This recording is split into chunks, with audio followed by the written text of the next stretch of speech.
Ang ahas na prinsipe. Noong unang panahon ay may isang matandang babae na nag-iisang nakatira sa isang syudad sa India. Napakahirap niya. Isang araw ay pumunta siya sa ilog para maglaba.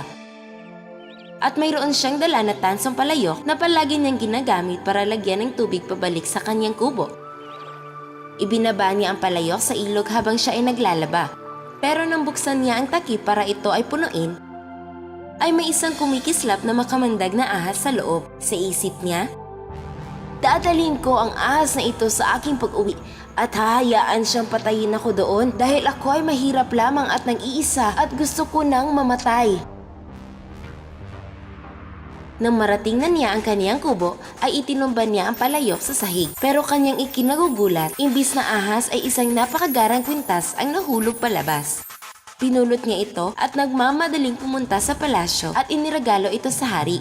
Nang makita ng hari ang kwintas, binilan niya ito sa matandang babae at agad-agad ay ibinigay ito sa reyna.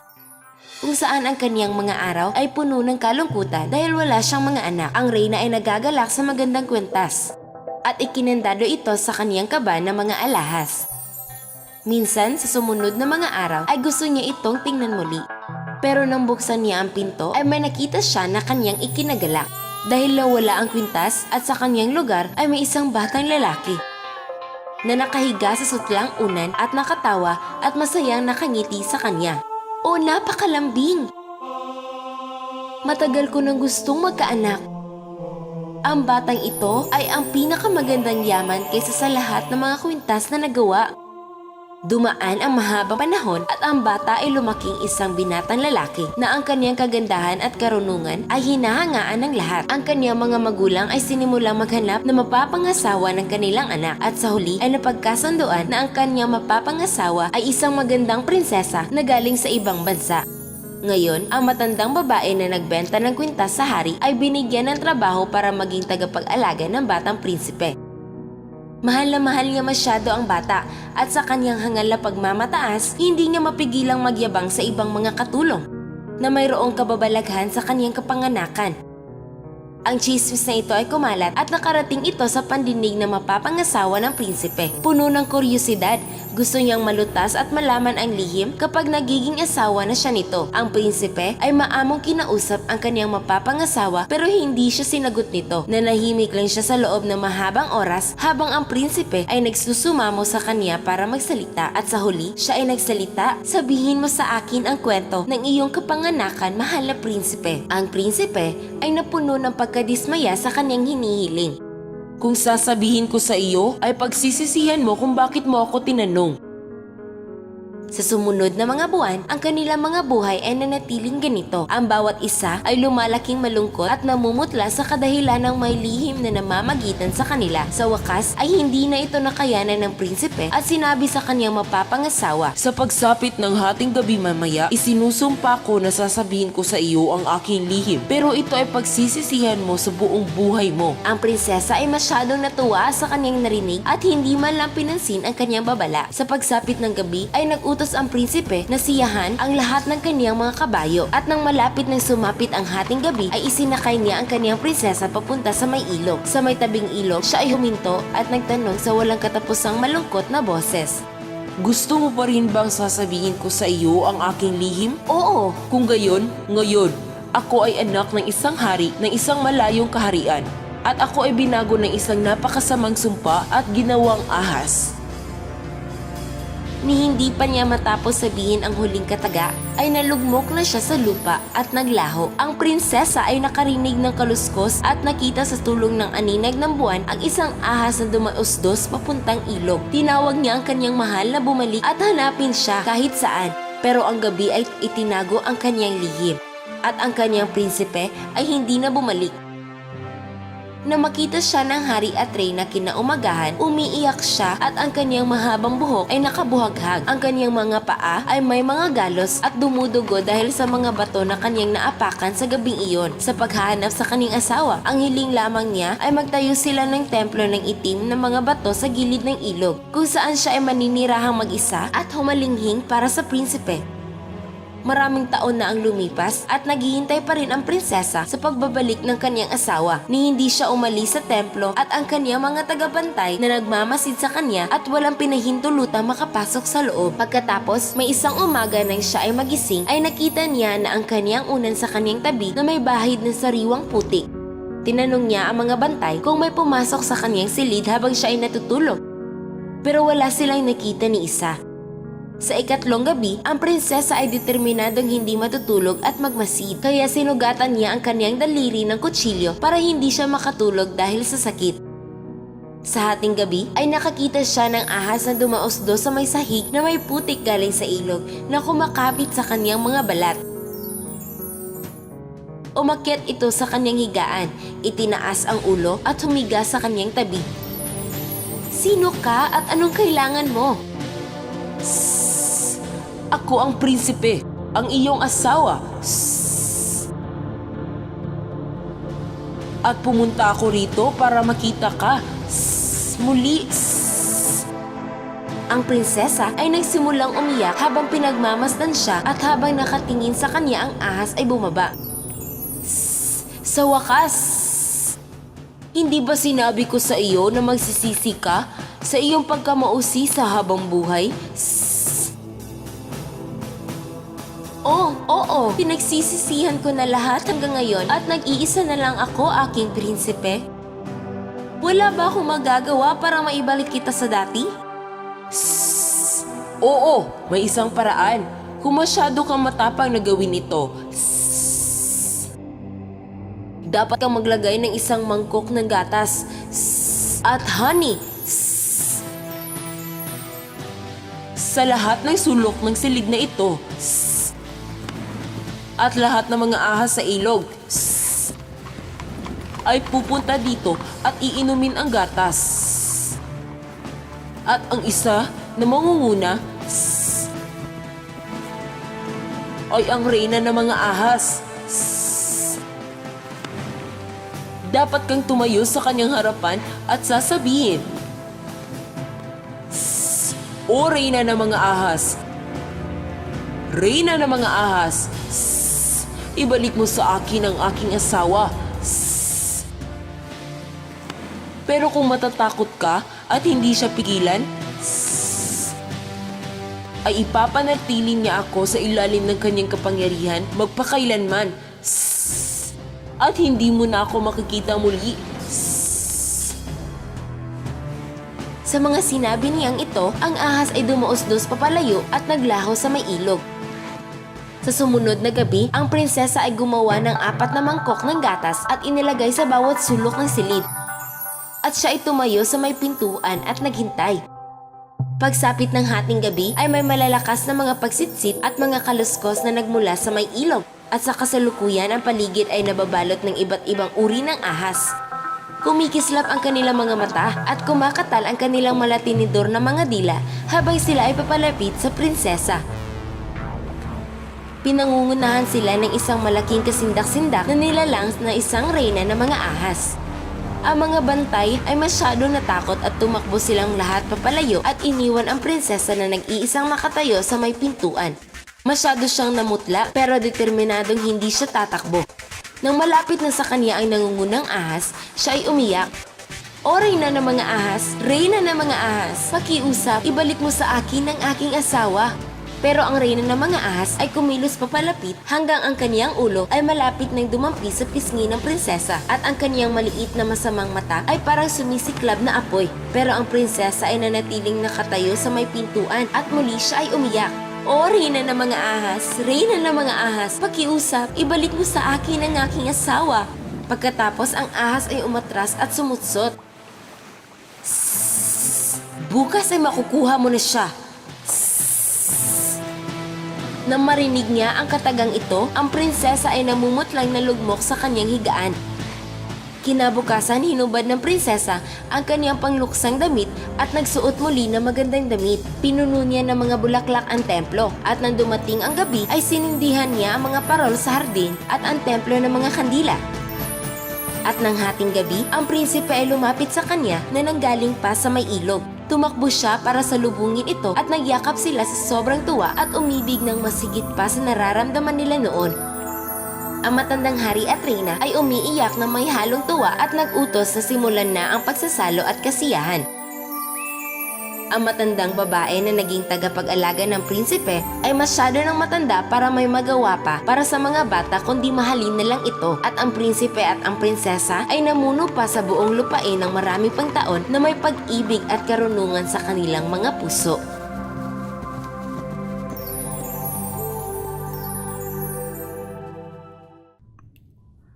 Ang Reyna ng Nyebe. Si Gerda, isang magandang babae, ay nakatira sa kanyang lola. Ang mapapangasawa niya ay nasa kabilang bahay. Ang pangalay Kay. Sa pagitan ng bahay ni na Gerda at Kay ay may maliit na daanan. Sina Gerda at Kay ay nagtanim ng mapupulang rosas doon bilang tanda ng walang hanggang pagmamahalan. Laging pinag-uusapan ang kanilang kasal. Pagkatapos, araw ng taglamig, nakaupo sila sa tabi ng halamanan nang umiyak ang lola ni Gerda. Tingnan niyo! Tinitipon ang Reyna ng Nyebe ang kanyang snowflakes! Nagmadaling tumungo sa bintana sina Gerda at Kay. Tiningnan ni Kay ang Reyna ng Nyebe mula sa bintana at inilabas ang kanyang dila. Huwag mong gawin yan, Kay. Paano pag nakita ka niya? Sige, baka puntahan ka niya. Pagkatapos, umakyat siya sa bintana at bumalik ng kwarto niya na nasa bahay niya, sa tabi mismo ng bahay ni na Gerda. Nang gabing yon, naghahanda na si Kay sa pagtulog.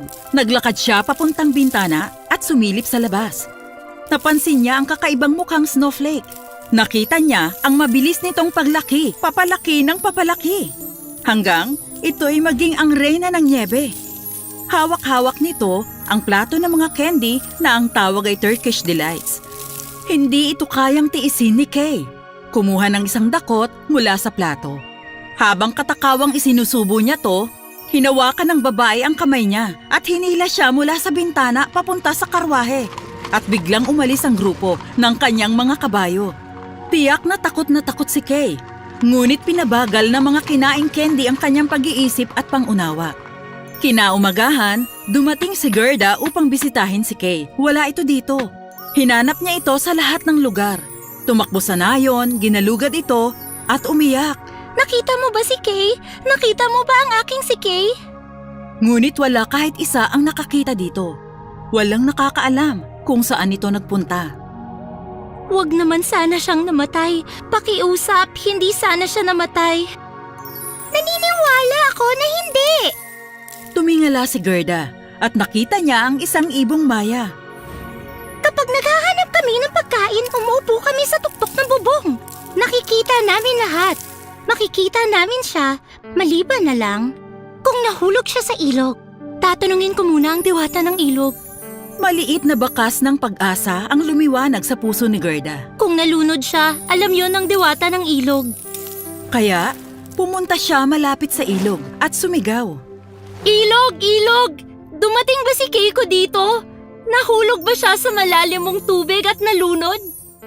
At nagpakita ang diwata ng ilog mula sa tubig na may matamis na ngiti at sinabi, Oh, mahal kong anak. Hindi pumunta dito ang mahal mong si Kay. Ngayon huwag ka nang umiyak. Kung gayon, nasan siya? Sana nga ay alam ko. Ngunit may isang matandang bruha nakatira katabi ng pampang ko. Baka mapagbigyan ka niya. Ngunit kailangan mong mag-ingat sa kanya. Gagawin ko ang lahat para sa aking mahal. Pwede mo ba akong dalhin doon? Bakit hindi? Sumakay ka sa aking maliit na bangka at dadalhin ka ng aking mga agos sa kubo ng bruha. At naglaho na ang diwata ng ilog at sumakay si Gerda sa bangka. Ang maliit na bangka ay tinangay ng pabilis na mga agos. Pagkatapos, nakita ni Gerda ang isang munting kubo. Isang matandang babae ang uugod-ugod na lumabas. Kuba na ang matanda. At may dala-dala itong tungkod. Naglakad patungo sa gilid ng ilog ang matandang babae. Hinuli ang bangka gamit ang kanyang tungkod at hinatak papunta sa lupa. Tinulungan niya si Gerdang bumaba. At kahit natatakot si Gerda sa kakaibang matanda, determinado talaga siya na mahanap muli si Kay. Lapit ka at sabihin sa akin kung sino ka. Sinabi ni Gerda sa kanya ang lahat. Nakita mo ba ang aking si Kay? Hindi. Ngunit baka mapadaan siya dito. Pumunta sila sa loob ng kubo. May tasa na puno ng magagandang cherries sa mesa. Huwag ka nang malungkot, Gerda. Ang iyong pag-ibig ay makakahanap ng paraan. Ngayon, kainin mo na yung mga cherries.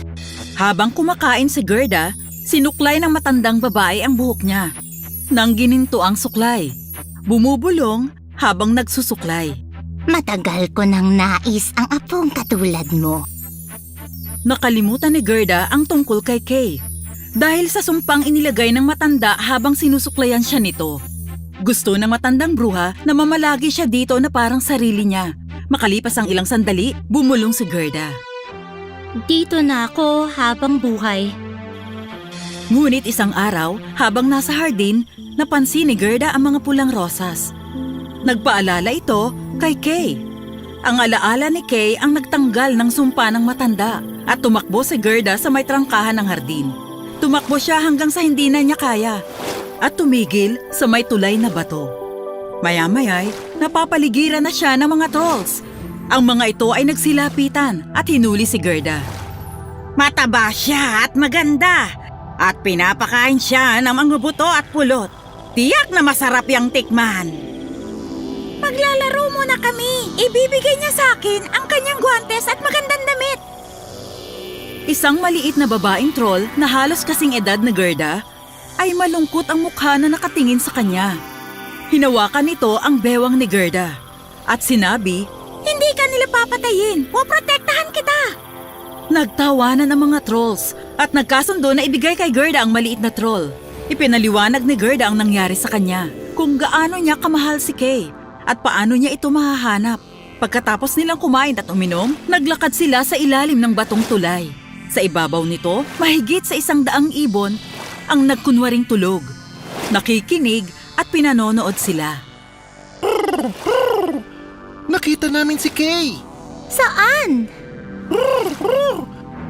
Sa karwahe ng Reyna ng Niebe!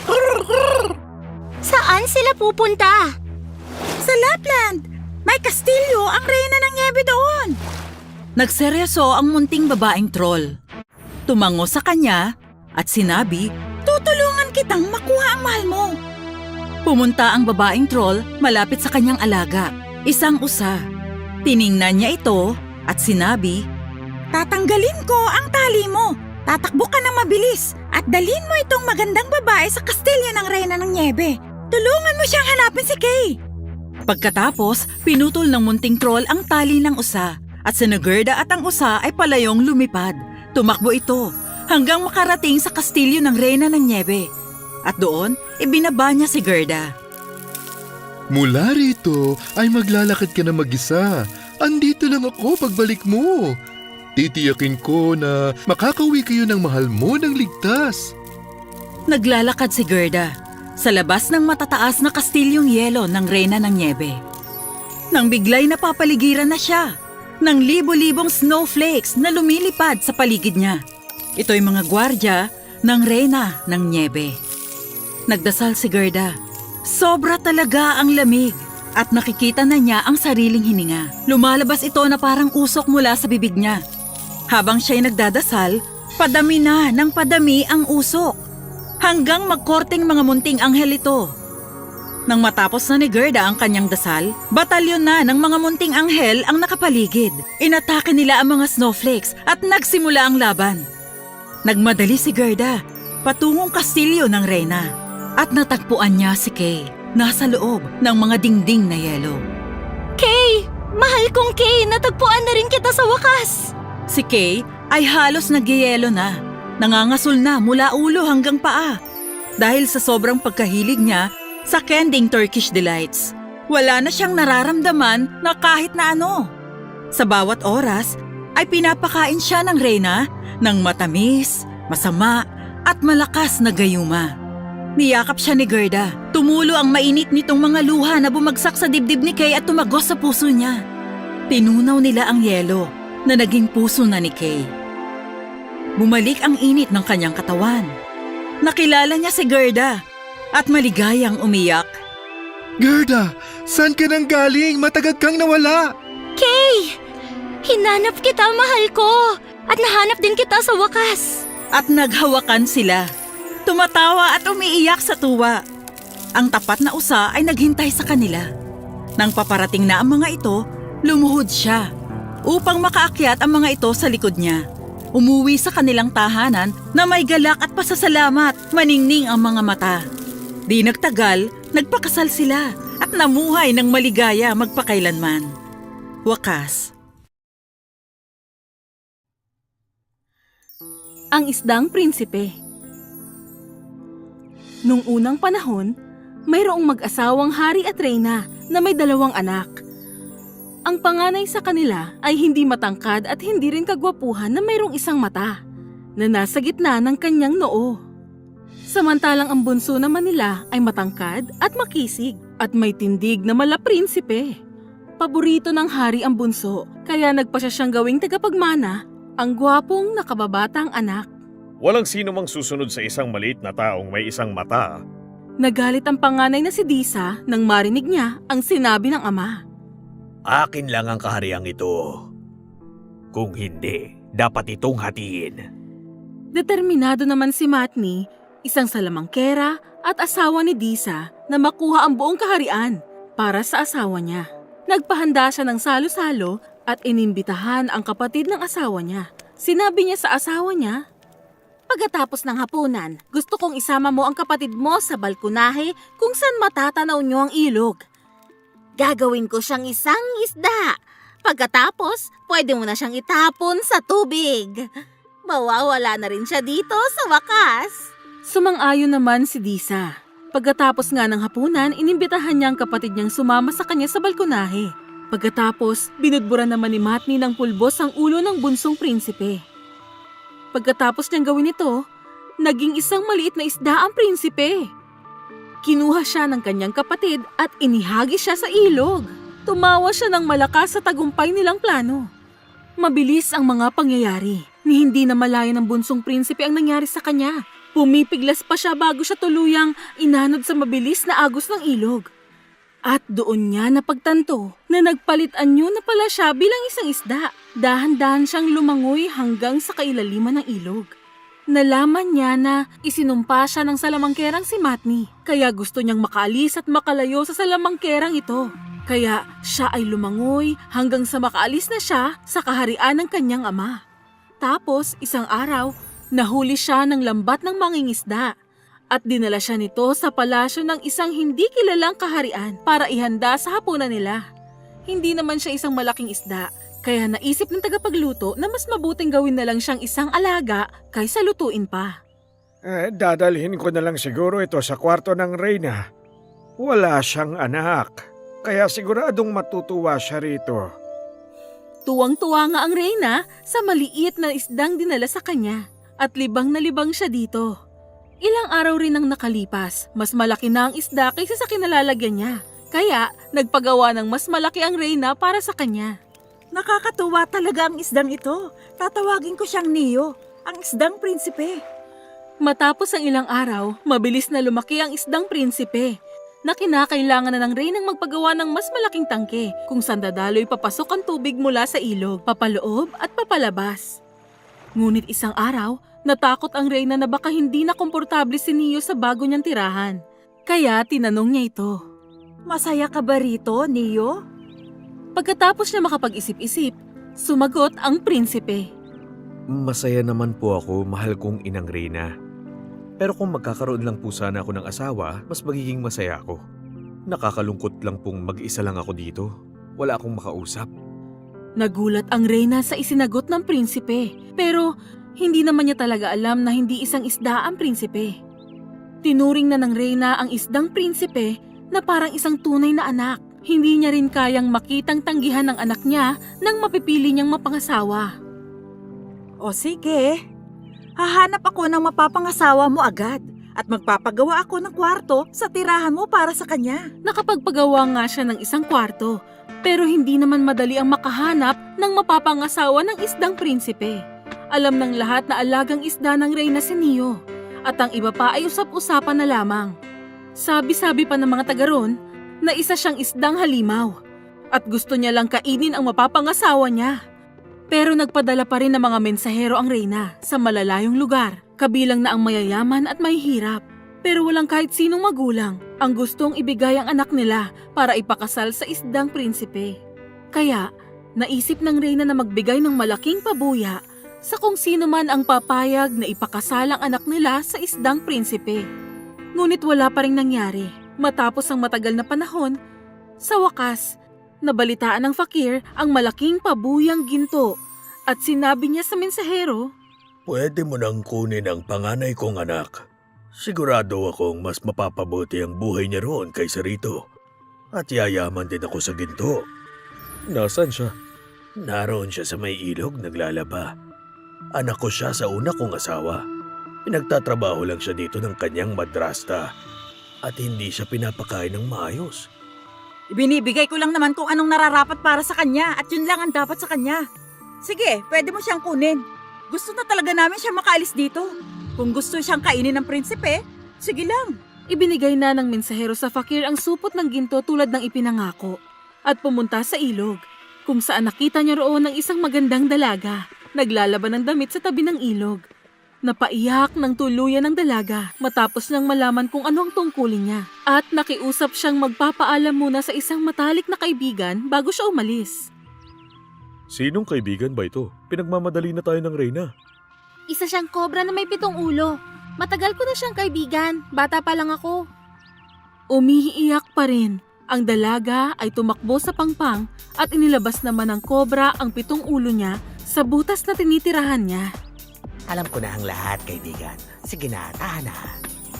Kunin mo ang 3 batang iyon sa labas ng bahay ko at itago mo sa bulsa mo.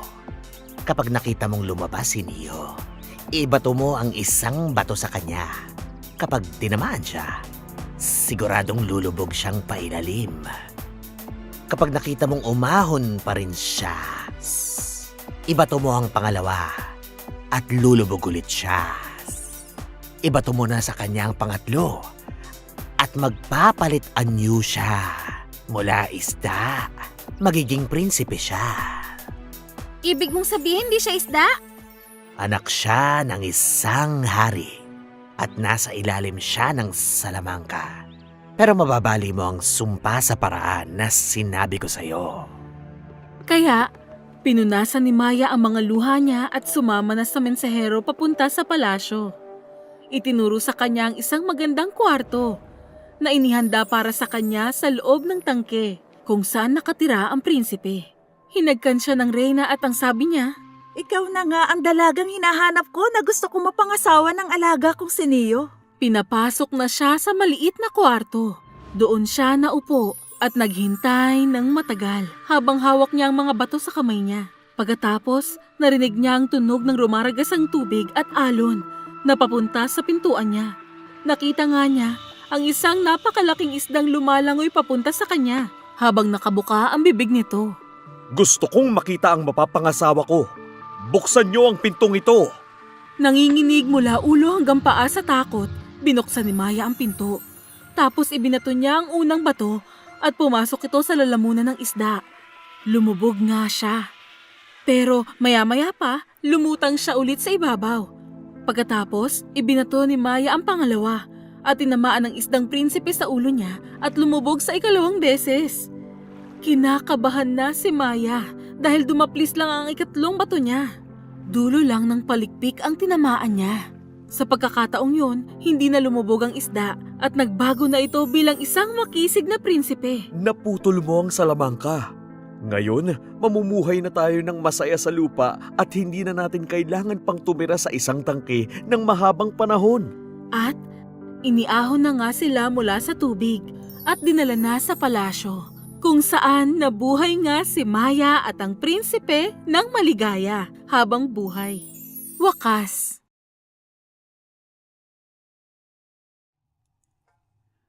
Ang mahiwagang gilingan.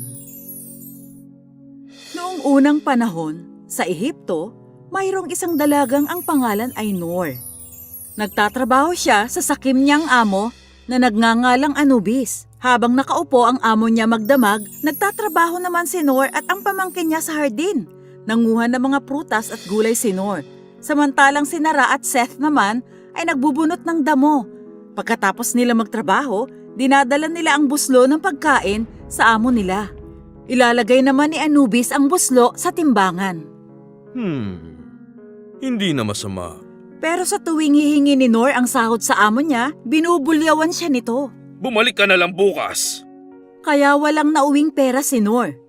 Dahil doon, wala siyang pambili ng pagkain sa mga pamangkin niya. Isang araw, nang tingnan niya ang platera, walang laman ito. Pupunta ako ngayon kay Ginoong Anubis para makahingi ng pagkain. Nagpunta nga si Nor sa bahay ng amo niya. Mismong amo niya ang nagbukas ng pinto sa halip na katulong. Ano bang kailangan mo? Marami pa akong ginagawa. Napasilip si Nor sa may hapagkainan. Nang makita niya ang masasarap na pagkain, lalo lang tumindi ang gutom niya. Manghihingi lang po sana ako ng konting pagkain. Gutom na po kasi ang mga pamangkin ko. Pagkain? Wala na, kulang na ito sa akin. Siya'y nagsinungaling. Umalis ka na nga. Kawawang Nor. Umalis na lang siya na walang dalang pagkain para sa kanya at sa mga pamangkin niya. Habang pauwi siya, may nadaanan siyang isang kuweba. Bigla siyang nakarinig ng mga tunog na may dumadaing. Nagmumula ito sa loob ng kuweba. Ano kaya ang tunog na yun? Para bang may dumadaing sa sakit. Isa pala itong serpopard. Naipit ito sa isang bato, kaya naman napapasigaw ito sa sakit. Natakot si Nor noong una. Pero matapos niyang marinig ang sunod-sunod na daing nito ng sakit, nakaramdam siya ng awa. Nawala rin ang takot niya. Kaya kinausap niya ang serpopard. Paano kita matutulungan? Masyadong mabigat ang mga bato para mabuhat ko. Itinuro ng serpopard ang isang estante sa may sulok. Punong-puno ito ng makikinang na kayamanan. Kunin mo ang gintong gilingan at dalhin mo dito sa akin. Kinuha nga ni Nor ang gilingan at binigay sa kanya. Manood ka at makinig. Inikot niya ang hawakan ng gilingan. Habang iniikot niya, sinabi niya, Gintong gilingan, tulungan mo ako pakiusap. Malalaman mo na kung anong kailangan ko. Habang binabanggit niya ang mga salitang iyon, may isang palang naroon sa tabi niya na nagsimulang maghukay ng mag-isa. Binuhat nito ang mabigat na bato. Bigla na lamang may lumitaw na isa pang pala. Naghukay din ito. May lumitaw pang isa. At isa pa. At dumami sila. Matapos ang ilang sandali, natapos na ng mga pala ang trabaho nila. Nagsalita ulit ang serpopard. Gintong gilingan, huminto ka na ngayon. Tumigil na sa paggawa ng pala ang gilingan. Sa wakas, malaya na ulit ang serpopard. Dahil tinulungan mo ako, ibibigay ko na sa'yo ang mahiwagang gilingan. Sambitin mo lang ang mahiwagang kataga at ibibigay nito ang lahat ng gusto mo. Nako! Maraming salamat! Ang serpopard ay nagpaalam na kay Nor. O huwag mong kalimutan ng mahiwagang salita para patigilin ang gilingan. Hindi yan hihinto hanggang hindi mo nasasabi ang eksaktong salita. Hindi ko kakalimutan yun. At mabilis siyang tumakbo pauwi para ipakita sa mga pamangkin niya ang mahiwagang gilingan. Nang makita ito ng mga pamangkin niya, hindi sila natuwa. Nasaan na po ang pagkain natin, Tia Nor? Magkakaroon tayo ng pagkain. Makinig kayo. Sinimulang ikutin ni Nor ang hawakan ng gilingan. Gintong gilingan, tulungan mo ko pakiusap. Malalaman mo na ang kailangan ko. At bigla na lang napuno ng pagkain ang mesa nila. May karne ng pabo, ham, mashed potatoes, peas at carrots, prutas at keso, gatas, at tinapay. Pagkatapos, sabi ni Nor, Gintong gilingan, huminto ka na ngayon. Tumigil sa paggawa ng pagkain ang gilingan. Tapos, natuwa naman si Ra. Naku, Tia! Humingi tayo ng mga damit! Sinambit ni Nor ang mahiwagang salita. At yun nga, lumitaw ang mga magaganda at magagarang damit. Sabi naman ni Seth, Humingi naman tayo ng mga kasangkapan. nang ikutin ni Nor ang hawakan at binigkas ang mahiwagang kataga, binigyan sila nito ng bago at magagandang kasangkapan. Tapos, napasigaw sa tuwa si Ra at Seth. Mayaman na tayo! Masayang nagtatalon ang dalawa sa bago nilang kama. Tandaan nyo, huwag nyong sasabihin sa iba ang mahiwagang salita. Kinaumagahan, hindi na pumunta sina Nor at ang mga pamangkin niya kay Ginoong Anubis para magtrabaho. Namalagi na lang si Nor sa bahay para magtanim ng mga bulaklak. Sina Seth at Ra naman ay nangisda na sa batis. Bumisita sa bahay nila Nor si Ginoong Anubis at doon niya nalaman kung bakit hindi na nagtrabaho pa sa kanya si Nor at ang mga pamangkin niya noong araw na yon. Nagulat siya sa mga bagong gamit nila. Gulat na gulat niyang sinabi, Hindi kayo pwedeng magkaroon ng mga ito. Saan nyo nakuha mga ito? Sikreto yun. Hindi ko pwedeng sabihin sa inyo. Kapag hindi mo sinabi sa akin, ipapaalam ko to sa hari at makukulong kayo sa salang pagnanakaw. Ipinakita nga ni Nor ang gilingan sa kanya. Wala akong ninakaw na kahit ano. Binigay lang sa akin ng gilingan na to lahat ng gusto ko. Inagaw naman ito ni Ginoong Anubis kay Nor. Akin na ngayon ang gilingan na to. Mabilis siyang tumakbo pa uwi. Ibinaba niya ito. Inikot niya ang hawakan at sinabing, Gusto ko ng ginto, pakiusap. walang nangyari. Kaya galit na galit siyang sumigaw. Gusto ko ng ginto! Ngayon na! Pero wala pa ring nangyari. Kaya sinabi niya, Aalamin ko kung papaano ko susundin ito. tumakbo siya papunta sa mga pamangkin ni Nor. Sina Nor at ang mga pamangkin nito ay hindi na muli pang nagtrabaho kay Ginoong Anubis. Nananahi si Nor sa kanyang hardin. Habang nangingisda naman sina Seth at Ra. Ibinigay na ng mahiwagang gilingan ang lahat ng kailangan nila para maging masagana habang buhay. Namataan ni Ginoong Anubis ang mga pamangkin ni Nor na nangingisda. Mga kaibigan, nabalitaan ko na meron kayong gilingan na nagbibigay sa inyo ng kahit na ano. Sabihin nyo, paano ba paganahin ng mahiwagang gilingang yon? Madali lang. Sabihin nyo lang, Gintong gilingan, tulungan mo ako pakiusap. Malalaman mo na kung anong kailangan ko. At lilitaw na lahat ng gusto mo. Tinapik agad ni Seth ang kapatid niya at bumulong siya. Sikreto yon, di ba? At wala nang ibang sinabi pa si Ra. Ganun pala yon. Ngayon alam na niya kung paano pagganahin ang mahiwagang gilingan. Nagmadali siyang pumunta sa barko niya at umalis sa nayon para wala nang makakuha ng mahiwagang gilingan sa kanya. Hindi na siya makapaghintay pang subukan ulit.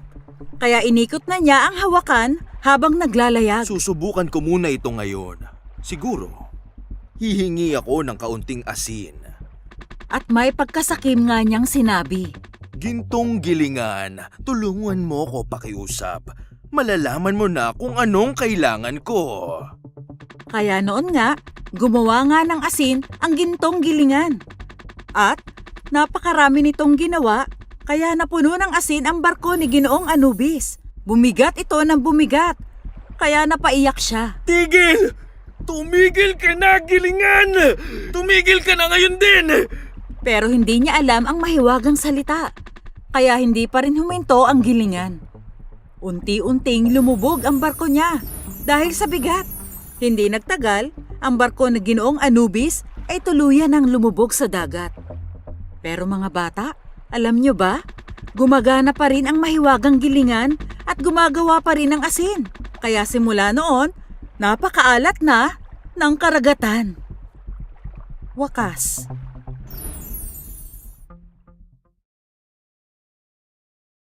Ang mahiwagang munting lapis. Bumaba si Noah sa kanyang school bus at naglakad siya sa daan sa maliit na bayan kung saan siya nakatira. Hindi niya inakala na ito ang magiging pinakakaibang araw sa buhay niya. Naglalakad siya nun sa tawiran nang makita niya ang matandang lalaki na nanginginig sa lamig at mukhang gutom na gutom at nagmamakaawang nanlilimos ng pagkain. Pakiusap. Tulungan mo ko. 2 araw na akong hindi pa kumakain. Pwede bang makahingi sa iyo ng kahit anong makakain? Nakaramdam ng pagkaawa si Noah sa matandang lalaki. Kaya pumunta siya sa malapit na tindahan doon, bumili ng pagkain at ng isang bote ng tubig para sa matanda. Ibinayad niyang naipon niyang pera na kanyang tinitipid para makabili ng bagong lalagyan ng lapis. Ilang sandali lang, pagkatapos ay binalikan niya ang matandang lalaki. Eto po, para po sa inyo to. Maraming salamat sa iyo, iho. Akala ko mamamatay na ako sa gutom. Ikaw ay talagang napakabuting bata.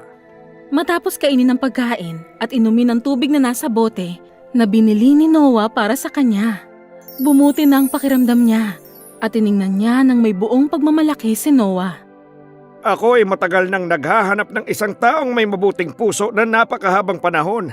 Naniniwala ako ngayon na natatapos ang aking paghahanap. Naguluhan si Noah nang marinig niya ito. Kaya naman magalang niyang tinanong ang matanda. Anong ibig niyo sabihin? Kinuha ng matanda ang dala-dala niyang maliit na lalagyan at inilabas niya ang isang lumang kahon. Seryoso ang itsura niya at magalang habang dahan-dahang binubuksan para kunin ang laman nito.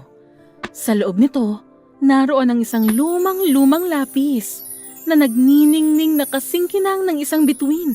Nagulat si Noah sa kanyang nasaksihan nang biglang mabilis na isinara ng matandang lalaki ang takip nito. Ibinigay niya ito kay Noah at kanyang sinabing, Noah, tama. Alam ko ang pangalan mo dahil ako ay isang salamangkero. Ako ay galing sa isang napakahabang paglalakbay. Naghahanap ng mga batang katulad mo na handang isang tabi ang sariling kagustuhan para makatulong sa iba. Ngayon, makakatulong ka na sa iba gamit itong mahiwagang lapis. Iguhit mo lang lahat ng hiling mo at lilitaw ito sa iyong harapan kaagad. Oh, wow! Salamat, butihing salamangkero. Ngayon, makakatulong na ako sa mga nangangailangan kahit kailan ko gusto. Ang galing nito! Maraming salamat po! 2 bagay lang ang tatandaan mo, iho. Huwag mong sasabihin sa iba ang sikretong ito dahil pwede nilang nakawin sa iyo. At pangalawa, kung kailangan mo ng tulong ko, anumang oras, pwede mong iguhit ang larawan ko at darating ako sa isang iglap. Huwag po kayong mag-alala. Tatandaan ko po lahat ng sinabi niyo. At nang biglang, sa isang kisap mata, naglaho ang salamangkero at masayang ipinagpatuloy ni Noah ang kanyang paglalakbay pauwi. Hindi na siya makapaghintay na subukan ang kanyang mahiwagang lapis. Kaya gumuhit siya ng cake. At presto! Lumitaw ito sa kanyang harapan na nakalagay sa pilak na platera. Kinabukasan, sinimulan na niya ang pagtulong sa mga taong nakakasalamuha niya at ibinigay ang kanilang kailangan. Naglalakad siya sa daan nang makita niya ang isang tagabuhat ng maleta ng hotel na pagod na pagod. Pilit sinusubukang buhatin ang punong-puno at sobrang bigat na bagahe na may kakaibang hugis. Kaya, para matulungan ng taong ito, gumuhit siya ng isang karitela para sa kanya, para naman dumali ang kanyang pagbubuhat. Pagkatapos, nakakita siya ng batang babae na nakapaalang na nagbebenta ng posporo pero walang pumapansin sa kanya. Si Noah lang. Kaya nagsimula siyang gumuhit ng basket ng pagkain na may komportableng tsinelas para sa kanya. Ilang sandali pa, nakakita siya ng mga taong walang tirahan, nanginginig sa malamig at matigas na kalsada. Kaya, gumuhit siya ng simple pero magagandang mga bahay para naman may matawag silang kanilang sariling mga tahanan. Ganon na lamang tinulungan ni Noah ang mga tao sa lugar nila. Isang araw, habang tinutulungan niyang kawawang lalaki, ang sakim at madamot na alkalde ay nakita ang mabuti at matulunging bata. Nakita rin ng alkalde kung paano ginagawa ni Noah ang pagpapalabas ng maraming mga bagay na binibigay niya mula sa wala, gamit ang simple pero mahiwagang lapis. Nang sumunod na araw, inutusan ng alkalde ang mga pulis na arestuhin ang bata sa salang paggamit ng illegal na mahika sa mga may hirap. Dahil ang batas na ginawa ng alkalde, ang pwedeng gumamit lang ng mahika ay mga mayayamang tao. Nakita ng pulis si Noah na ginagamit ang kanyang mahiwagang lapis sa harap ng marami at kung paano niya tinutulungan ng mga tao na mas mahirap pa sa kanya at inaresto siya doon mismo at kinaladkad ng mga ito para iharap sa alkalde at sinabi nitong, Noah, nakita ko kung paano mo tinulungan ang mga may sakit, nagugutom, mga walang tirahan at ang mga mahihirap na tao. Ngayon, ako naman ang dapat mong tulungan. Iguhit mo ako ng gusto ko. Isang puno na namumunga ng prutas na purong ginto.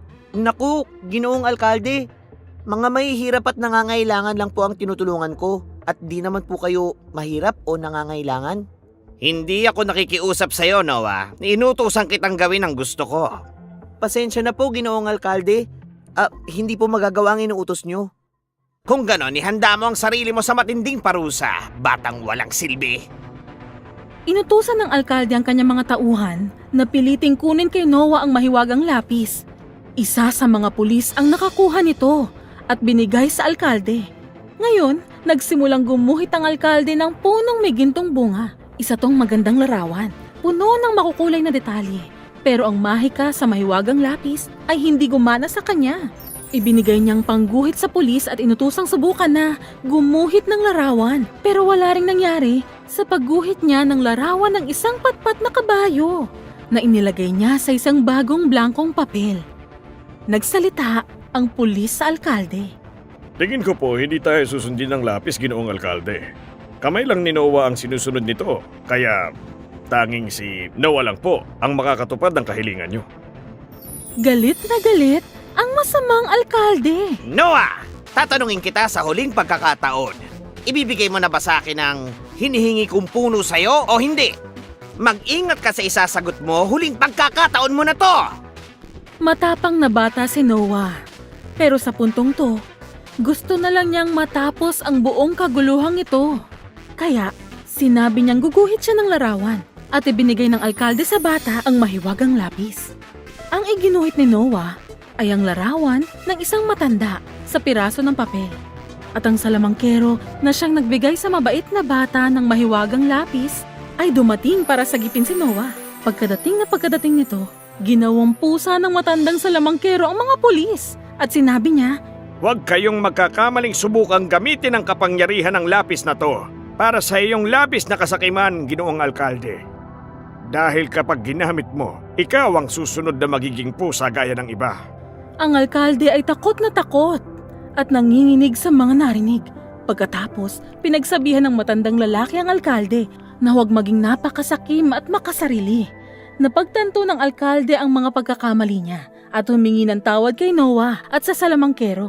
Nang sumunod na araw, ginantimpalaan ng alkalde si Noah dahil sa mga mabubuti niyang ginawa at pagtulong sa kapwa para makita ng lahat ng nakatira sa bayan. At nagpatuloy si Noah na tumulong sa mga taong nangangailangan at nabuhay ng masaya magpakailanman.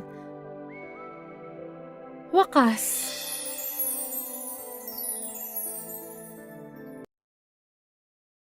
Ang mahiwagang singsing.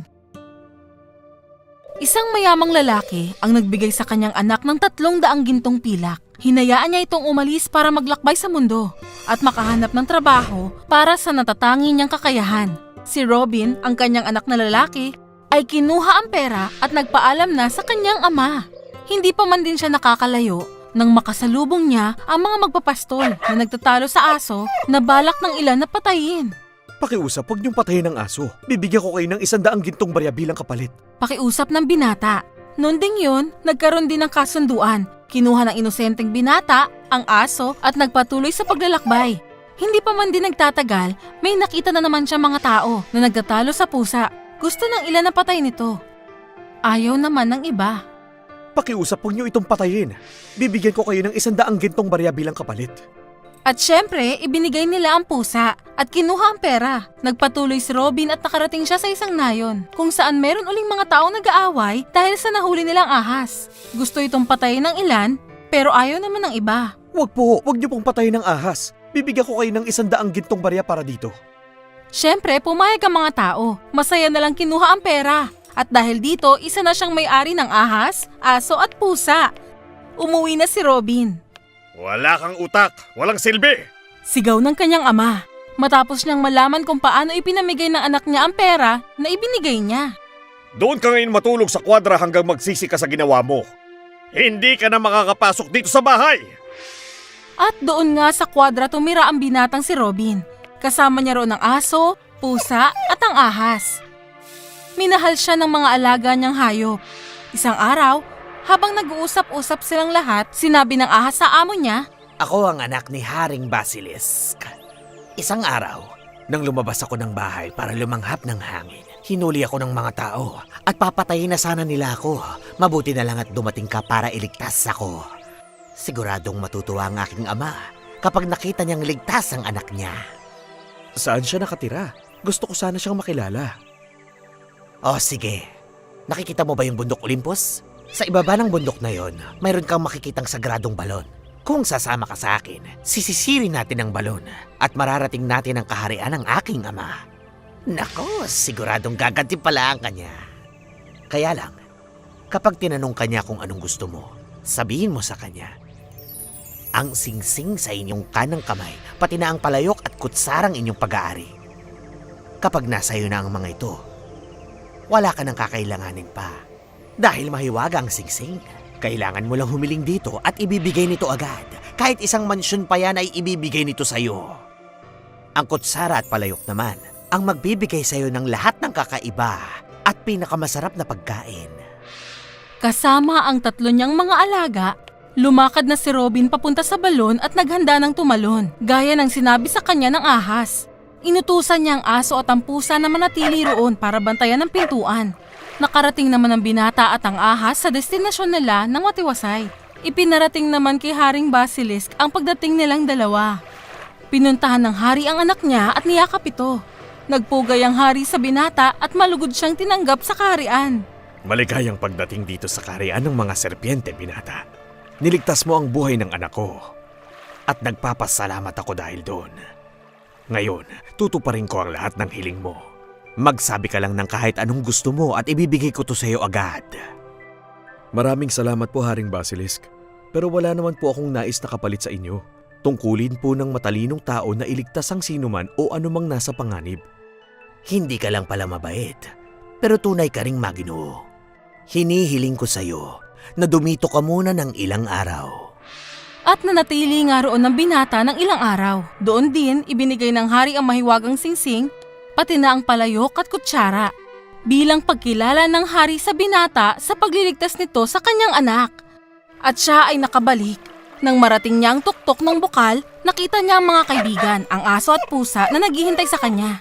Pagkatapos, sabay-sabay na silang naglakad sa tabing ilog. Napagpasyahan nilang subukan ang kapangyarihan ng mahiwagang singsing, ng palayok at kutsara. Kinausap nga ng binata ang singsing. Maya-maya pa, isang magandang bahay at magandang prinsesang may gininto ang buhok ang lumitaw. Pinakasalan ni Robin ang prinsesa. Nagtayo sila ng sarili nilang kaharian, kung saan walang taong nagugutom dahil sa kapangyarihan ng mahiwagang palayok at kutsara. Makailang beses niyang ginamit ang mahiwagang singsing para tulungan ng mga tao sa kaharian niya. Namuhay sila ng masaya habang buhay. Mula sa 300 gintong pilak na pinagpalit niya para tulungan ng mga kaibigan niya, nasuklian pa siya ng kasiyahan at kayamanan bilang kapalit. Kaya mga bata, ang aral ng kwentong ito ay sa mabubuting gawa, tiyak na may pagpapala. Wakas.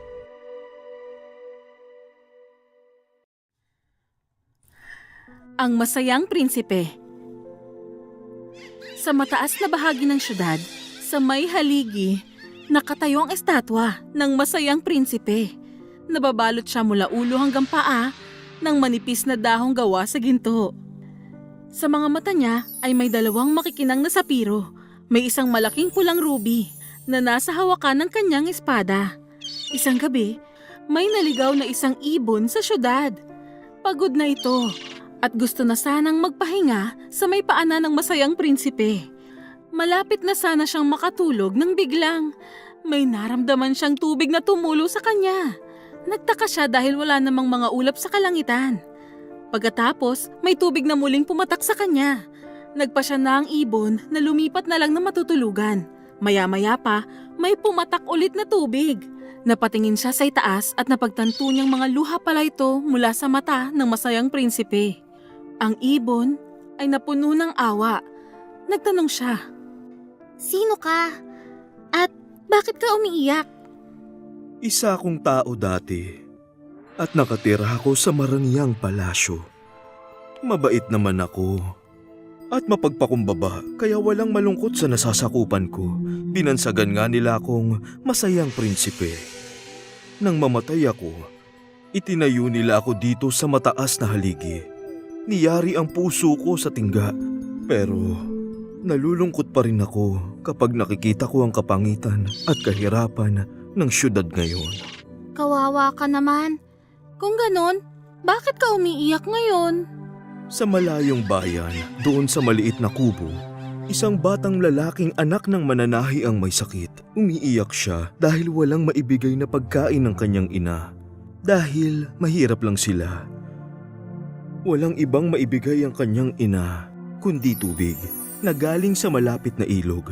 Pero pagkain na ang hinahanap ng batang lalaki. Kung ganon, paano mo naman sila matutulungan mula dito? Kunin mo yung ruby na nasa hawakan ko ng espada at ibigay mo sa kanyang ina. Sinunod naman ng ibon ang sinabi ng prinsipe at pagkatapos lumipad siya sa bahay ng mananahi at ipinatong niya ang ruby sa kanilang lamesa. Lumapit naman siya sa kawawang batang lalaking may sakit para pagaanin ang pakiramdam nito.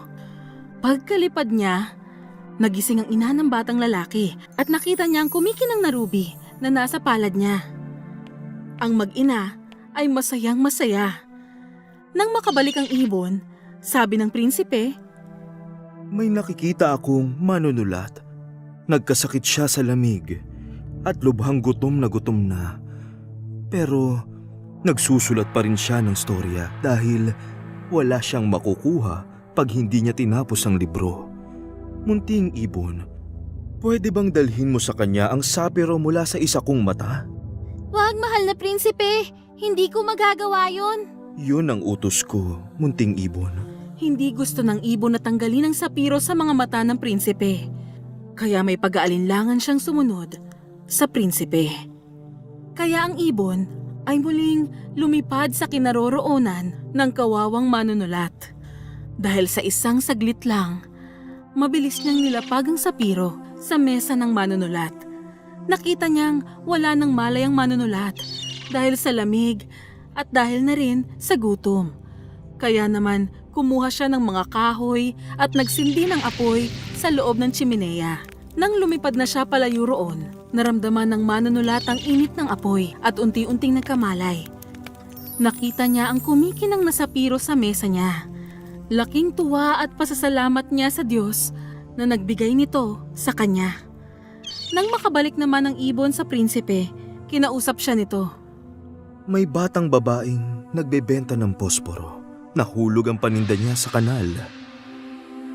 Takot na takot siya, nanginginig na siya dahil alam niyang sasaktan siya ng kanyang ama pag umuwi siya sa bahay na walang dalang pera. Wala na po kayong maibibigay pa sa kanya, kamahalan. Kaibigang ibon, meron pa naman akong isang mata. Pwede mo ba itong iabot sa batang babae? Hindi na po, kamahalan. Hindi ko na po kaya. Siguradong mabubulag na po kayo kapag kinuha ko pa ang natitirang sapiro sa mata nyo. Nakikiusap ako, kaibigang ibon. Ito na ang huling pagkakataong makakatulong ako. Pagkatapos nito, hindi na kita guguluhin. Pwede ka na ring umalis at magpatuloy sa paglalakbay mo. At sa utos niya, kinuha ng ibon kahit labag sa loob niya ang natitirang sapiro mula sa isa pang mata ng masayang prinsipe na noon nga ay tuluyang nabulag. Nagawa na ng ibon ang huli niyang misyon. Sa mabait at mapagbigay na estatwa, dahan-dahan niyang nilagay ang sapiro sa palad ng batang babaeng nagtitinda at bumalik na sa prinsipe. Sinabi niya, Hindi na po ako aalis, mahal na prinsipe. Mananatili na lang ako dito hanggang sa huling hininga ko. At mula ngayon, ako na ang magiging mga mata mo. Mula noon, araw-araw nang nagkukwento ang ibon sa estatwang wala ng mamahaling mga bato ng mga hinaingang mga tao. Sa utos ng masayang prinsipe, isa-isang kinuha ng ibon ang mga gintong dahong nasa katawan ng estatwa at ipinamahagi ito sa mga mahihirap para mabigyan sila ng kayamanan na magbibigay sa kanila ng masaganang buhay. Ngayon, ang estatwa ay wala ng kulay at buhay dahil wala nang natitirang ginto sa katawan niya. Di nagtagal, dumating na ang taglamig dahil sa yelo nang hina ng tuluyan ng ibon sa lamig. Sobrang lamig na halos ikamatay na niya. Lumipad siya sa masayang prinsipe at hinagkan niya ang noo nito. Ito na, ang huli nating pagkikita. Paalam na, mahal na prinsipe. Oh, nakapagpasya ka na ring tutuloy ka sa paglalakbay mo, munting kaibigan. Masaya ako para sa iyo.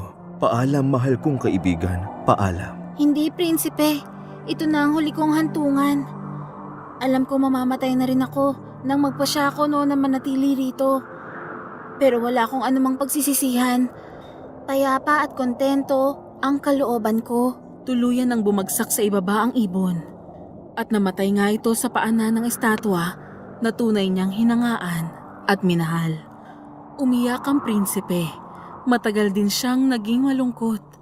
Ang puso niyang yari sa tingga na nooy tumitibok sa loob niya ay nahati sa dalawa. Pagkatapos inutos ng alkalde na ibaba ng estatwa. Hindi na kasi ito maganda at wala nang pakinabang. Pero ang durog na puso ay hindi natunaw sa nagbabagang apoy. Kaya itinapon na lang ito sa ibabaw ng mga tambak na basura kung saan naroon ang kawawang ibon walang buhay. Nang makita ito ng Diyos, nagpasya siya na bibigyan niya ang mga nilikha niyang anghel ng pagsubok. Kaya't ang sabi niya, Dalhin niyo sa akin ng 2 pinakamahalagang bagay na ginawa ko sa ibabaw ng lupa. Opo, Panginoon. Bumaba ang mga anghel sa mga tambak ng basura kung saan naroon ang namatay na ibon at ang puso ng masayang prinsipe na nooy kasama na lang ng mga basura. At agad naman silang kinuha ng mga anghel. O mahal naming Ama ng Kalangitan, ito na po ang mga nakita naming mahalagang bagay mula sa ibabaw ng lupa.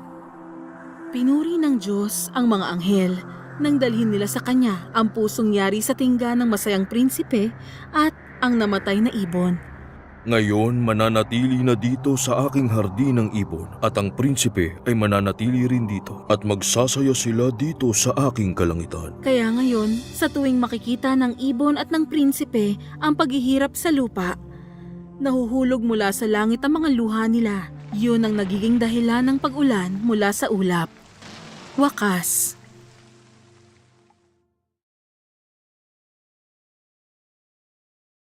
Ang mahiwagang kampanilya. Noong unang panahon, sa isang maliit na nayon, ay may nakatirang mahirap na batang lalaki na ang pangalan ay Po. Kasama ang kanyang ina at kapatid na lalaki, nakatira sila sa isang maliit na kubo na nakatayo mismo sa gitna ng nayon. Upang kumita para sa kanyang pamilya, nagpapastol siya ng mga baka kasama ang ilang kaibigan malapit sa bundok at pagsapit ng gabi ay ibinabalik nila sila sa may-ari. Araw-araw, habang ang mga baka ay nanginginain, umuupo siya sa ilalim ng puno at tumutugtog ng mga himig gamit ang kanyang plauta. Uy Po! Bakit madalas mong tugtugin yung plauta dito sa lugar na ito? Hindi ko rin alam. Mahal ko ang punong ito at siguro iisipin mong naiibang ako, ngunit pakiramdam ko buhay ang punong ito at nakikinig sa tugtog ko. Ah! Tama ka! Ano? Sa palagay mo rin ba? Hindi! Ibig kong sabihin tama ka. Sa palagay ko naihibang ka na nga. Ngunit, tama si Po. Talagang nakikinig sa tugtog niya ang puno. Naaantig ng musika ang espiritu nito. Pakikinggan nitong mabuti ang himig at natutuwa na nandun si Po upang tugtugan siya araw-araw. Isang araw, habang natutulog si Po sa isa sa mga sanga ng puno, may malakas na ingay sa ilalim niya. Ano kaya yun? Lindol! Lumilindol! May nagpuputol ng kahoy sa puno kung saan natutulog si Po. Sino ang lalaking ito? Magtatagal ito ng ilang oras. Di nagtagal ay naintindihan rin ni Po kung anong nangyayari at mabilis na bumaba. Hoy, anong ginagawa mo? Bakit mo pinuputol ang punong ito? Gusto ng amo ko na gamitin ito para sa bangka niya. Napakatigas ng punong ito. Hindi mo ito maaaring putulin. Talaga? At bakit naman hindi? Alam mo, ilang araw na ako naghahanap ng matibay na suporta para sa ginagawa kong bangka. At hindi naman sa itong puno. Kaya wag mong sayangin ang oras ko. Kaya, kailangan gumawa ni Po ng paraan upang mailigtas ang puno bago mahuli na ang lahat. Kaya't ginamit niya ang kanyang talino upang takutin at itaboy ang mamumutol ng kahoy. Sabi niya, Kung gayon, huwag mong sabihin hindi kita binalaan. Tiyak naman na may mangyayari dito sa palagay ko. Anong ibig mo sabihin? Hindi mo alam? Nakatira sa punong yan ang espiritu ng mandandang mangkukulam. Maraming taon na siyang naninirahan sa punong yan. Kapag pinutol mo ang punong yan, mumultuhin ka niya, sigurado yun. Mumultuhin? Ako? Mumultuhin? Bakit? Hindi mo ba naiintindihan? Dahil ikaw ang mamumutol sa puno. Pinaglululoko mo ba ako? Mas matalino ako sa'yo, bata! Hindi ako maniniwala sa kwento mo. Umalis ka na nga dyan. si Po ay desperado nang mailigtas ang puno. Nang maging abala ang mamumutol ng kahoy, umakyat si Po hanggang sa pinakataas ng puno. Nagtago siya sa mga kumpol ng dahon at nagsimulang sumigaw. Sino ka para hawakan ang bahay ko? Ano? Sino yan? Kapag winasak mo ang pamamahay ko, kailangan kitang multuhin habang buhay at hindi kita iiwan. Tama ang bata. Huwag kang mag-alala, nilalang. Magiging mabuti tayong magkaibigan. Mabilis na tumakbo ang mamumutol ng kahoy sa abot ng kaya niya. Bakit ka nagmamadali, kaibigan? Tamang tinatawanan ni Po ang mamumutol ng kahoy. Nang biglang, nabuhay ang puno. Pooh! Nagulat si Po nang marinig na may kumausap sa kanya. Ikaw ba talaga ang espiritu ng matandang mangkukulam?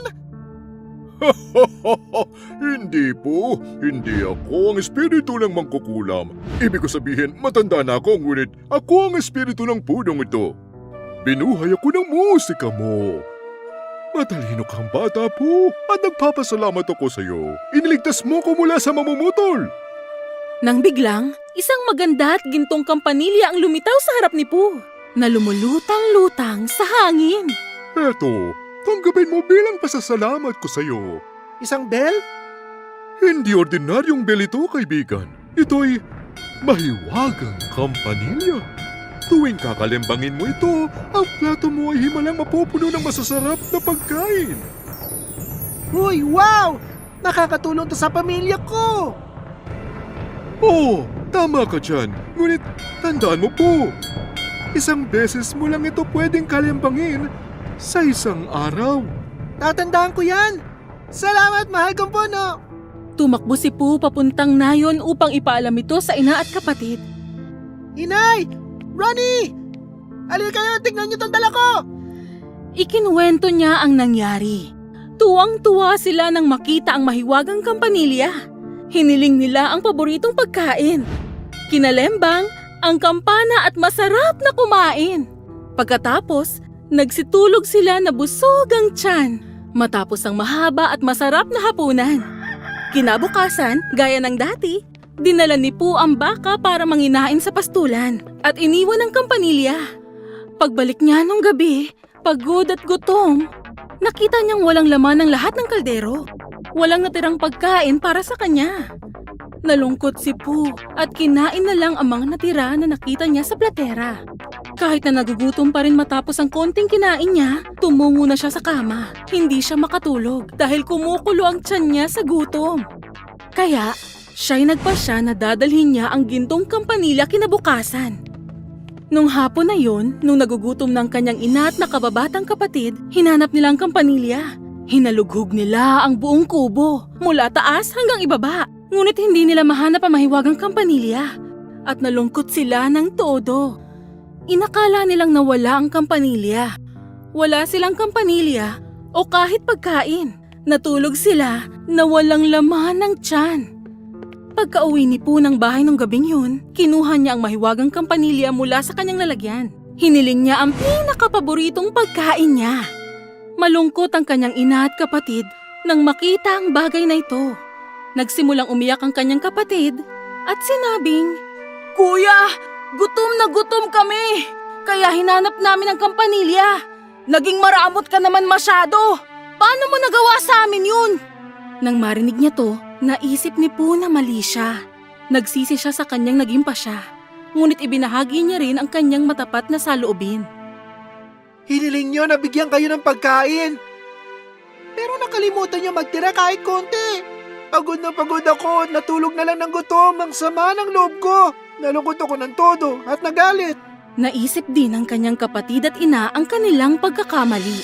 Kumain sila nung gabing yon bilang isang pamilya. At mula noong araw na yon, hindi na sila natutulog ng walang laman ng tiyan. At namuhay sila ng masaya magpakilanman. Wakas.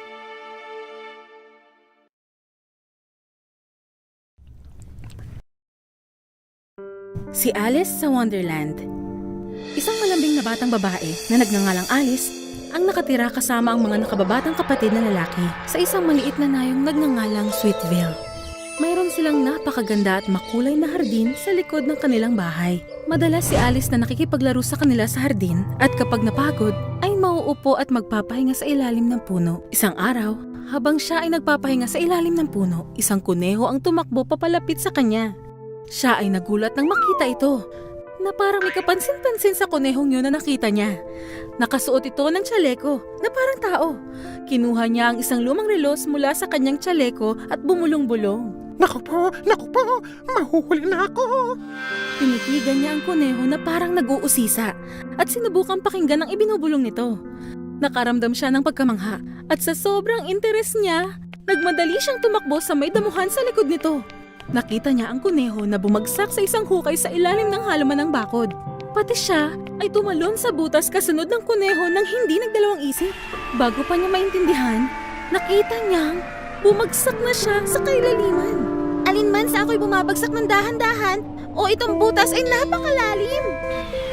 Di natagal, lumapag siya sa kanyang mga paa na parang balahibo sa maputing pinakintab at maningning na sahig.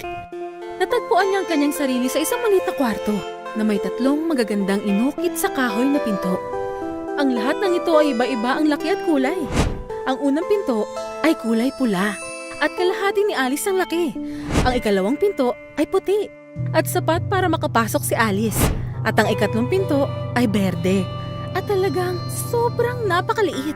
Sinuri ni Alice ang bawat pinto, ngunit lahat ito ay nakasara. Sa gitna ng kwarto, nakakita siya ng isang lumang mesa na gawa sa kahoy. Walang makikita rito maliban sa isang napakaliit na ginintoang susi na may nakasulat na gamitin ako. Ang kanyang mga mata ay nagniningning sa sobrang tuwa at pinulot niyang susi at sinubukang ipasok sa unang pinto. Alinman sa ang butas ay masyadong malaki o ang susi ay sobrang liit na hindi ito pumapasok sa pulang pinto. Tapos ay sinubukan niya ito sa puting pinto. Ang susi ay hindi pa rin para sa puting pinto. Pagkatapos ay sinubukan niyang buksan ang berdeng pinto ng susi. At ang susi ay mabilis na umikot upang mabuksan ang pinto. Binuksan ni Alice ang pinto. Lumuhod siya at tumingin mabuti. Nakita niya ang napakagandang hardin na kamangha-mangha kahit kanino. Natigilan siya sa sobrang panlulumo. Sana makapasok ako sa pintong ito. Bumalik siya sa mesa. Umaasang makakahanap siya ng susi ng 2 pinto. Pero sa oras na yun, nakita niya ang isang bote na may berdeng kumikinang nagayuma sa loob. Mayroon din itong nakasulat na, "Inumin ako." Medyo nagduda si Alice dito. Ngunit ang naisip niya lang ay ang makapasok sa berdeng pintuan. Ininom niya ang laman ng bote at nakaramdam ng kakaibang pangyayari sa kanya. Nakita niya na lumalaki ang kwarto. Ngunit si Alice pala ang lumiliit. Ano ba itong nararamdaman ko? Hindi na niya mahawakan ng bote. Ngayon ay ilang pulgada na lang ang laki niya. Nagliwanag ang kanyang mukha sa naisip na ngayon ay makakapasok na siya sa maliit na berdeng pintuan na may magandang hardin. Pumasok siya sa magandang hardin na mayroong mga higanteng chocolate na puno kahit saan ka tumingin. Mga toffees, candy sa lahat ng lugar at ang magandang ilog ng milkshake na mangga. Nakita niya ang nag-iisang pambihirang puno na nasa kaitaasan ng bundok nang biglang dumating ang puting kuneho sa harapan ni Alice at pinagsabihan siya ng may pagmamayabang. Hoy, ikaw, payato taon ano? Bakit nagtayo ka dyan na parang payaso? Kunin mo ang aking guwante sa bahay ko. Hindi mo ba alam na huli na ako sa play party? Opo! Ginoo, pwede mo bang sabihin sa akin kung saan matatagpuan ang iyong bahay? Ay, nako, hangal na munting daga. Sundan mo lang ang daan at tsokolate sa likod mo at makikita mo ang hugis carrot na cake sa maliit na bundok. Yun ang bahay ko. Ngayon na, sige na, bilis, bilis! Tandaan mo, hindi ka pwedeng kakain ng kahit ano sa bahay ko. Kung hindi, humanda ka sa pwede mangyari sa'yo, ha? Hindi gusto ni Alice ang tono nito. Ngunit gulong-gulo siya at takot. At nagsimula na siyang lumakad patungo sa bahay ng kuneho nang hindi na nagtatanong pa. Napagkamala niya sigurong akong katulong niya. Pumasok siya sa maliit na munting bahay ng puting kuneho. Sa mesa, may nakita siyang pares ng guwantes at masarap na cake na nakapatong dito. May mensaheng nakasulat, kainin ako. Yum! Ngunit sabi ng kuneho, wag akong kumain ng kahit ano. Anong gagawin ko? Ano kayang mangyayari kapag sinubukan kong kumain ng kahit maliit na kagat lang? At ginawa niya. Matapos niyang kainin ng cake, nagsimula na siyang lumaki ng lumaki. Ngunit hindi tumigil ang paglaki niya sa normal na sukat. Ang nangyari, siya ay lumaki ng todo na halos maabot na ng kanyang ulong kisame. Nakatigil na lang siya at hindi makagalaw. Aray! Hindi ako makaalis! Tulungan niyo ako! Pakiusap! Tulungan niyo ako! Sinira niya ang bahay at siya ay nakalabas.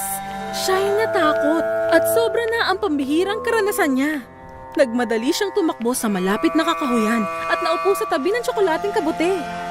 Ay, naku naman! Bakit ba nangyayari to sa akin? Ano bang ginawa kong mali? Ang bagay na kailangan kong gawin ay bumalik sa dati kong laki. Yun muna talaga dapat. Nang biglang, may dumating na higad sa likod ng kabute. Kawawang munting higanting bata. Pwede kitang tulungan. Makinig ka mabuti. Kapag nasagot mo ang buktong, makikita mo ang lunas na hanap mo. Ako'y isang bagay na kapag pinutol ay makagagawa ng papel at card. Pwede ka rin makagawa ng bahay na mataas sa loob ng iyong bakuran. Paalam, kawawang munting higanting bata. Pagkabigay ng bugtong kay Alice, umalis na ang higad. Hoy! Sabihin mo sa akin ang sagot! Bigla na lang, naalala niya ang puno ng karunungan na nakita niya nung umaga pa. Ay, oo nga! Alam ko na ang sagot! Nang maisip niya na ang sagot dito ay puno, nagpunta siya sa burol at tumayo sa harapan nito. Ay, malaking higanteng puno! Pwede mo ba akong tulungan bumalik sa dati kong laki at kung paano ako makabalik sa normal kong buhay? Siyempre naman, mahal kong Alice. Ako ang puno ng karunungan at alam ko ang lahat. Una, kailangan mong hanapin ng Mad Hatter at ang hibang na kuneho na nakatira sa madilim na gubat. Ituturo nila sa iyo kung paano makabalik sa bahay niyo. Ngunit dapat mong malaman, hindi mo dapat inumin ang tsahan na inaalok nila. Dahil kung hindi, magiging baliw ka rin na tulad ng Mad Hatter ng Crazy Rabbit. Ngayon, kainin mo itong prutas at makakatulong ito sa iyo na bumalik sa dati mong laki. Maraming salamat, Puno! Tatandaan kong mabuti ang mga itinuro mo. Sa pagkain ng prutas ng puno ng karunungan, bumalik si Alice sa normal. Gustong-gusto niya nang makabalik sa bahay nila. Kaya, bumalik siya sa kagubatan upang hanapin ng Mad Hatter. Sa daan, nakita niya ang kwago. Nakakaibang tingin sa kanya. Magandang gabi po. Paano ko po mahahanap ang Mad Hatter?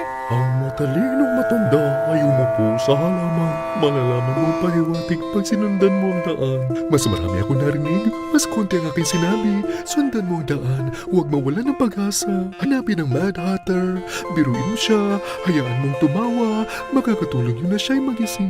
Lumipad na ang kwago. Pagkasabi kung paano mahanap ang Mad Hatter. Bakit kailangan ko siyang biruin? Bakit ba ang lahat ay talagang kakaiba rito? Sige na nga, susundan ko na lang ang daan ay tinuro ng matandang matalinong kwago. Sinundan ni Alice ang daan at nakarating siya sa gitna ng malalim na madilim na gubat. Nakita niya ang Mad Hatter at ang puting kuneho na nagtsatsaa sa mesa. Nagtatawanan sila ng malakas. Paumanhin po. Kayo po ba ang Mad Hatter? Una, sabihin mo sa akin. Sino nagtatanong?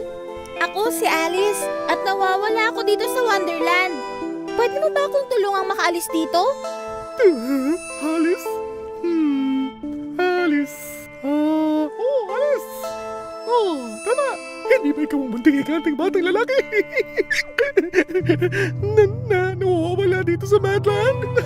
Una, samahan mo muna akong magtsaka bata. Kita mo naman, kami ay may tea party rito. Halika, dito, maupo ka. Hindi. Isa akong babae at hindi lalaki.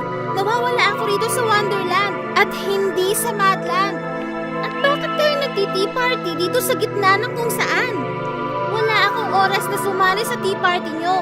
Pwede niyo ba akong tulungan makabalik sa kung saan ako nanggaling? Saan ka nga nanggaling, bata? Ano ba pangalan mo? Hoy, teka, alam ko ang pangalan mo. Ikaw si...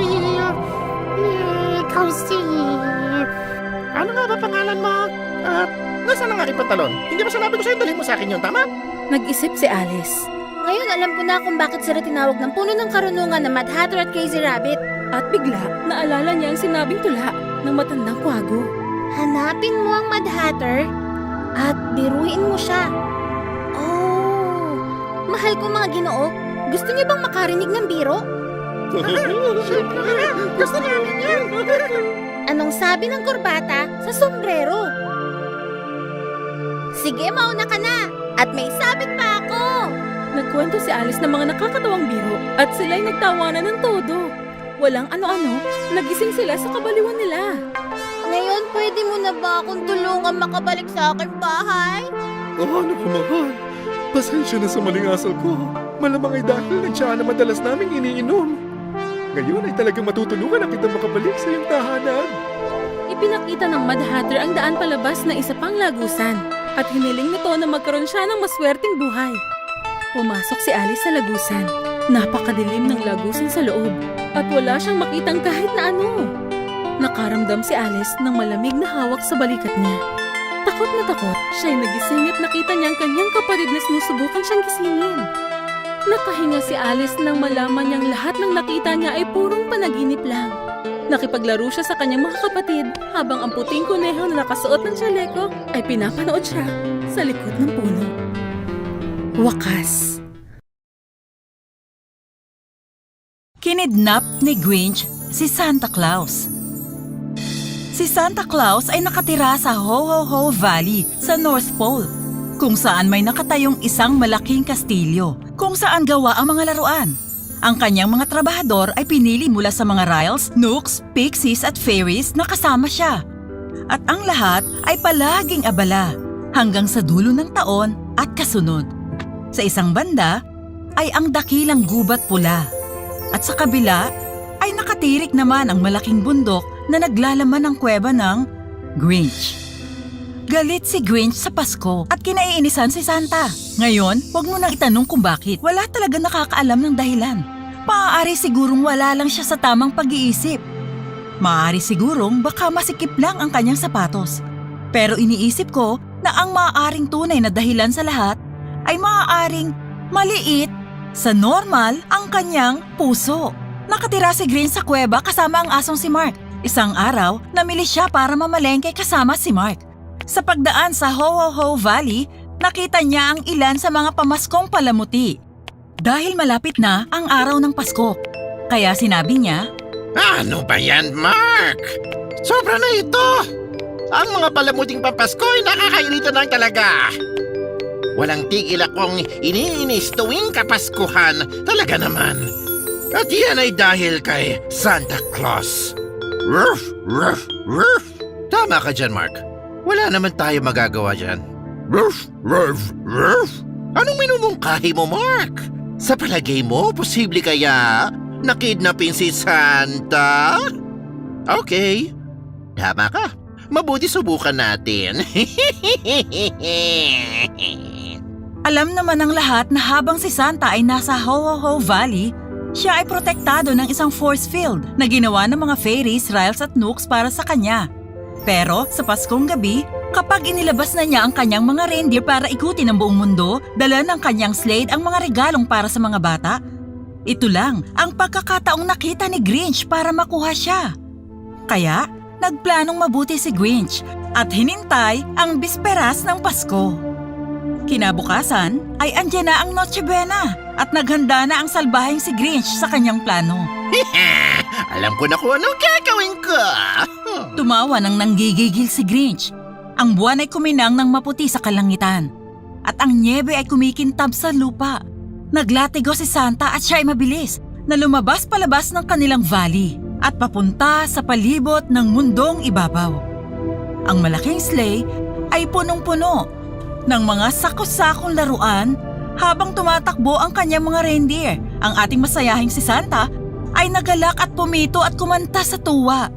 Dahil sa kanyang masayang buhay, ito ang kaisa-isang araw ng taon na pinakamasaya. Ang araw, nareregaluhan niya ng mga kayamanan mula sa kanyang pagawaan ang mga bata. Alam ng mga reindeer kung ano ang kailangan sa kanila. At nagmadali silang tumakbo palayo na ang mga paa nila ay nagmistulang din na tumatama sa lupang nababalot ng nyebe. Nang biglang, isang tali ang humati sa liwanag ng gabi at may isang malaking panali ang biglang lumapag at umikot sa gitna ng katawan ni Santa Claus. At bigla itong humigpit. Bago pa siya makakilos o makahingi ng tulong, hinaglit siya mula sa kanyang upuan sa sleigh at gumulong siya una-ulo sa tumpok ng nyebe. Habang nagpatuloy ang mga reindeer sa pagtakbo, walang alam sa nangyaring pagkuha sa kanilang driver. Ang nakakagulat na pangyayari ay sandaling nagpahilo sa matandang si Santa. At nang makuha na niya ang kanyang wisyo, ay napagtanto niyang ang salbahing si Grinch ang humaltak sa kanya sa nyebe at nagtali sa kanya ng mahigpit gamit ang maraming rolyo ng lubid. Matapos ay binitbit niya ang nakidnap na si Santa papunta sa kanyang kuweba, kung saan kinadena siya sa mabatong pader at hindi makatakas. Ang tawa ni Grinch habang nagkakaskas ng kamay ng may masamang tuwa. Ano ngayon ang gagawin ng mga bata? Alam ko na, magsisiiyakan at sisigaw at magwawala kapag nalaman nilang walang mga laruan kinabukasan ng Pasko.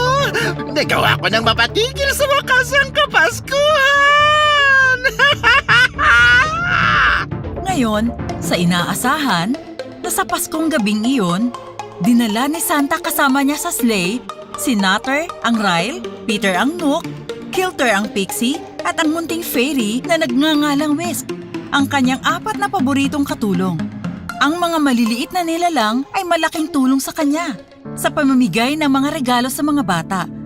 At nang nangyari ang biglang paghaltak sa kanilang amo mula sa sleigh, sila ay mahigpit na nakasiksik sa ilalim ng upuan, kung saan ang malakas na hangin ay hindi sila maabot.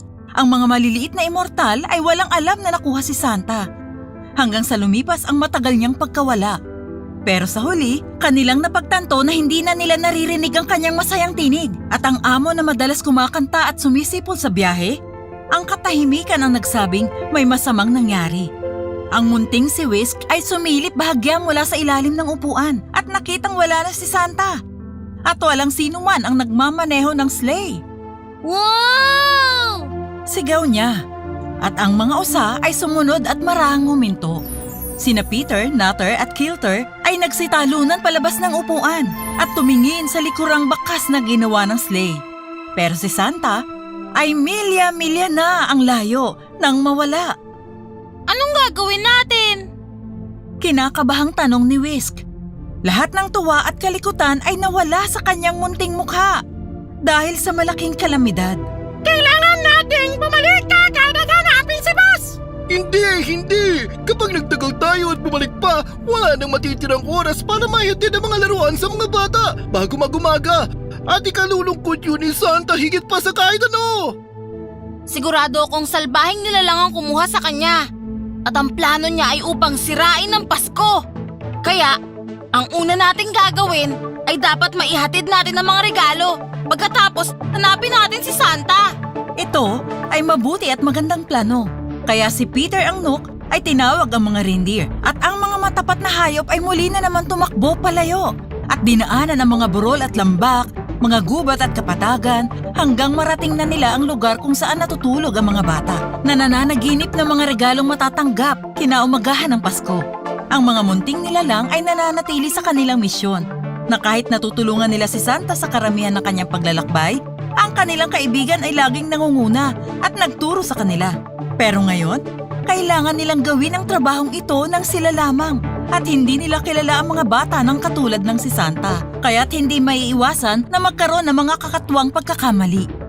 Nang matapos na nila ang trabaho, pasikat na ang araw. At ang mga laruan ay naihatid lahat, kaya bumalik na sila sa Ho-Ho-Ho Valley. Ang mga munting magkakasama ay nag-isip kung paano ililigtas ang kanilang boss. At napagtanto nila na kailangan muna nilang malaman kung ano ang nangyari sa kanya. At malaman kung nasa na siya ngayon. Nang biglang, sa isang tambak ng yelo, nakita nila na pinapanood sila ni Santa at papalapit ng papalapit. Pagkatapos, ay nagtipon sila sa paligid niya at nagtanong ng nangyari. Ho, ho, ho, ho, ho! Maligayang Pasko, mga kaibigan! Huwag mag-alala, ako'y ligtas! Inakala ng salbahing si Grinch na yun na masisira niya ang Pasko sa pagkuha sa akin. Pero hindi niya alam na ang Pasko ay hindi tungkol sa akin o sa mga regalo. Ito ay patungkol palagi sa regalo ni Jesus at ang pagbabahagi ng kaligayahang idinudulot niya sa puso nating lahat. Si Grinch ay sinusundan si Santa at nakikinig ng patago. At napagtanto niya ang kanyang pagkakamali. Siya ngayon ay sumakay sa sleigh at sumama sa selebrasyon ng Pasko kasama sina Santa, Riles, Nooks, Pixies at Fairies. We wish you a Merry Christmas! We wish you a Merry Christmas! We wish you a Merry Christmas and a Happy New Year! Wakas,